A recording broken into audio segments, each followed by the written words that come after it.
Civil Speaker Channel. Nah, that's how I used to do a lot of like my old content to be crazy. But yeah, welcome to the Civil Speaker Channel. I am your guide to cleaning business success. Welcome back to my channel. If you are new to the channel though, if you are new to the channel, please subscribe. It would mean a lot if you could. By the end of the video, if you felt like I gave you some value or you felt like I put an effort to give you some value, definitely give me a thumbs up. Hit the bell notification so that you can get a notification every time I drop a video. I technically drop every Tuesday and Thursday at 6 p.m. I'm thinking about doing another day, depending on, I guess how much more help you guys need, right? So today I want to kind of get on with the video. Something that I said in a lot of my other videos.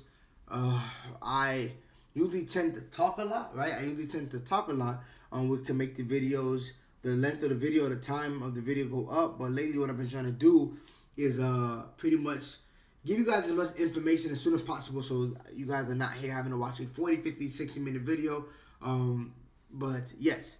So I think I've been doing a little better with that so far. So I'm going to try to compress this video as well. Once again, thank you for coming to my channel where we teach people how to be successful, how to build and scale a remote cleaning business. So check out my other videos and let's get into it. So today I pretty much want to talk about some key points that I wish I knew when I first started a cleaning business, right? Things I wish I knew. I'm just going to put things I wish I knew. Right?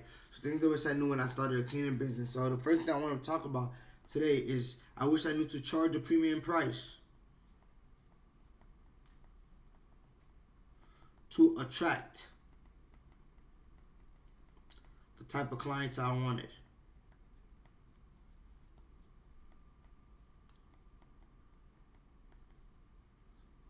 Well, we wouldn't say you want. I'm talking to you guys, right? That's the one thing I wish I knew. So a lot of times when we first started the cleaning business, this remote cleaning business, we're just charging whatever we can get you some yeses to, right? We're charging a low price. But the problem with that, it becomes a lot of those low prices attract a certain type of clientele. And you don't want to be in a situation where, one, you're not making a lot of profit on the cleaning, and two, you're having to do a lot of work. Sometimes a lot of these people that want cheap prices come with a lot of headaches, right? And so I noticed that the yeses that I got to my higher prices, they were the most easiest clients to take care of, right? The appointment was the easiest appointment to take care of, right? So what I started realizing that I didn't charge enough when I first started out. I should have charged enough so I can automatically from the start have been filtering out the type of client that I wanted to have.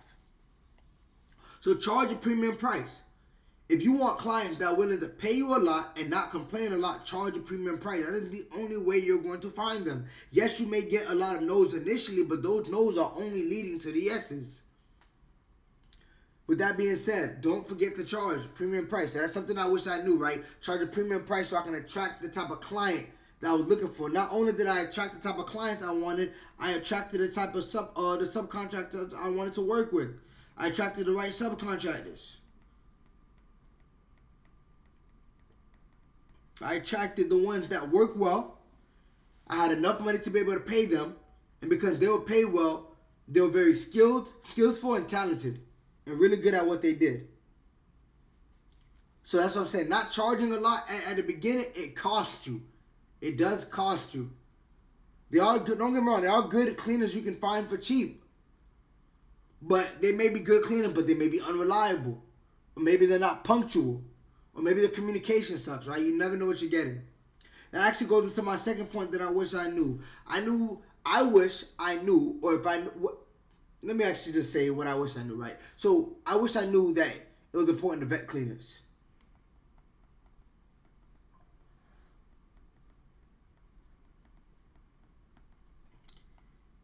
It is important to vet cleaners.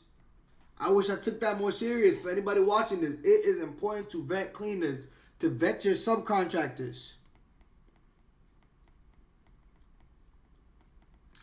It is important to vet them, right? Get a face-to-face Zoom call. Look at the portfolio of their work. See what they've done. Put them in for a test cleaning. I remember one time I just sent a cleaner over to an appointment for the first time with no test cleaning. Boy, did that cost me. Right? So I now know, I wish I knew, it is important. It is extremely important to vet your subcontractors. Know who you are working with, how they work, what is their communication like, will they get to your appointment on time. Remember, cleaners are a major part of your branding. You can have everything set up, but if your subcontractors do a good job, it means nothing. It means nothing. Another thing I wish I did, minimize contact between cleaner and client.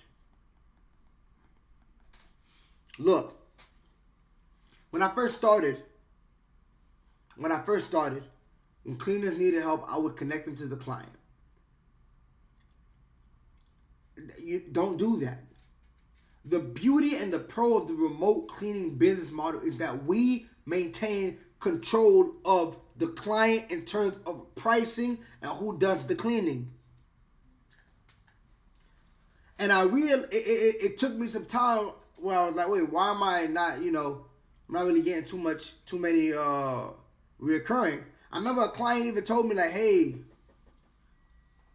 your cleaner tried to, sell me her service on the side. It happens. Don't get me wrong. It doesn't happen a lot, but it happens. But you definitely increase the chance of it happening when you're connecting your client to your cleaner. This is a middleman business model. We are the middleman. We control the communication. We control the pricing, right? The assignment of the cleaner to the client. Doing that, minimizing that control will help you keep a lot more of your clients. It will minimize a lot of client retention problems. So that's number 3 right there, right? The fourth one, and a lot of times we're trying to play entrepreneurship. We're trying to just give ourselves busy work, but we need to be able to prioritize the work that matters. Monitor subcontractor performances. This is what matters.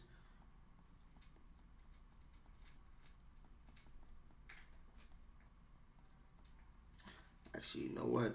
Let me do this. Sometimes I make these videos for like my social media, so they can't see the bottom part. We're on 4, right? Monitor subcontractor performance. We're going to put that under KPIs. Key Performance Index. Key Performance Index. Monitor your subcontractor's performance. Right? Make sure that everything going right. Make sure they are doing well. If you're paying them hourly, for those that are paying hourly, make sure that they are cleaning in a timely manners. Because if you're paying hourly, the more hours they take, the less you make. The more hours you take, the less they make. The more hours they take, the less you make. I wish I knew to monitor, because at that point, when I first started, I was just letting my cleaners kind of do their thing. Go there, stay for as long. Give me a price, I'm just paying them. Give me a price, I'm just paying it. Some of them, and then I got calls from clients like, hey, this wasn't done, that wasn't done, right? Monitor the performance. Get customer feedback if you need to, right? Customer feedback on how the cleaning went. Look how long they took. Look how long they took to actually get the cleaning done. So these are some things that we want to focus on. And this one is the last one, right? Actually, this is kind of an add-on to number 3. This is kind of an add-on to number 3. But nonetheless, make sure you monitor your subcontractors. Making sure that we are constantly retaining the customer. What do I mean by this? Retaining the customer. How often follow-ups? I sucked at those when I first started, and this killed me. Killed the business. The business could have been doing way more had I focused on retaining customers. Had I focused on following up, reoccurrings. These are the things that matter that I didn't put too much effort in when I first started. If you can put effort into retaining the customer, getting your follow-ups done, seeing if they want to come on the calendar again, getting that reoccurring going, you'll definitely have a healthy business. Once again, I didn't want to make this too long of a video. These are just some things I wish I knew when I first started. Like I said, I wish I knew to charge a premium price to attract a certain type of client. I wish I knew to vet my subcontractors and my cleaners a lot better, minimize contact between them and the client, monitor the performance, and then make sure that we're retaining the customer. If I knew all these things when I first started, oh my God, things would be so different. Nonetheless, if I could give you guys the game so you guys could not make the same mistakes, that's perfect for me too, honestly. Once again, if you felt like I gave you some value, you felt the effort I was trying to do, I put in to give you some value, please give me a thumbs up if you're new to the channel. Subscribe, bell notification so you can know when I post another video. But even if you don't know, Tuesday and Thursday at 6 p.m. I will be dropping more videos. It's been a pleasure speaking with you, and I will see you next video.